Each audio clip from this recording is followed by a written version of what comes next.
আজকে আমি আমার বড় মামার বাড়িতে চলে এসেছি আমার দাদার জন্মদিন উপলক্ষে। চলো মামি কি রান্না করছে সেগুলো তো তোমাদের দেখাবই, তার আগে এই ঘরটা দেখে নাও। এটা হচ্ছে আমার বড় মামার বাড়িতে সব থেকে পছন্দের ঘর। এত সুন্দর করে সাজিয়েছে আমার দাদা। চলো এখন দেখবে কি কি রান্না করলো মামি। গোলটুদার জন্মদিনের পায়েস, ডাল,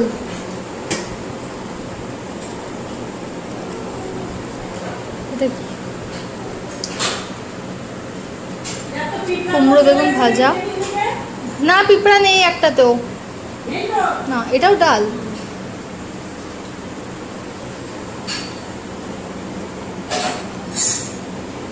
এটা কি, এটা কি গো? কিছু ঘন্ট,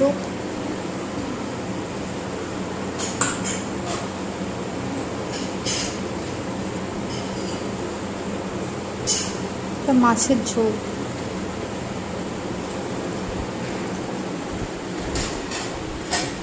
ভাবা যায় এতগুলো রান্না সব একা হাতে করেছে মামি। মাছটা আমাদেরকে বলতে পারো।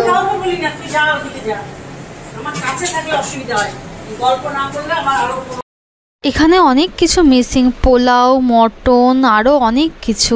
দেখো এই জায়গাটা আমি না ইচ্ছা করেই হেজি করেছি। আমার দাদা জানে যে আমি ভিডিও করছি, কিন্তু আমি যে ইউটিউবে ছাড়বো ভিডিওটা এটা তো জানে না। এবার এটা যদি জানতে পারে তখন হয়তো আমার দাদা একটু আনকমফোর্টেবল ফিলও হতে পারে, আবার বকুনি দিয়ে আমাকে হয়তো ডিলিটও করিয়ে দিতে পারে, কারণ কারোর আপত্তি থাকতে পারে সে ভিডিও ছাড়া উচিত না। তাই আমি একটু ইচ্ছা করেই হেজি করেছি, কিন্তু তাই বলে একদম না বুঝতে পারার মতন না। তোমরা বুঝতেই পারছো এখানে কি হতে চলছে, শুধু মুখটা পরিষ্কার বোঝা যাচ্ছে না এটাই যা, কিন্তু তাও কিন্তু বোঝা যাচ্ছে কি হচ্ছে। তোমরা প্লিজ একটু মানিয়ে নাও, আমার এই রিকোয়েস্টটা তোমরা প্লিজ রাখো।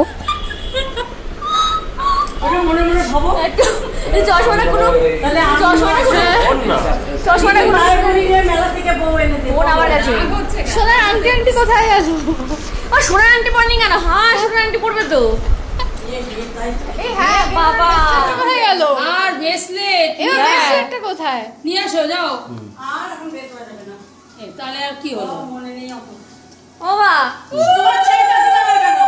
কি আশীর্বাদ করছিস তো? মনে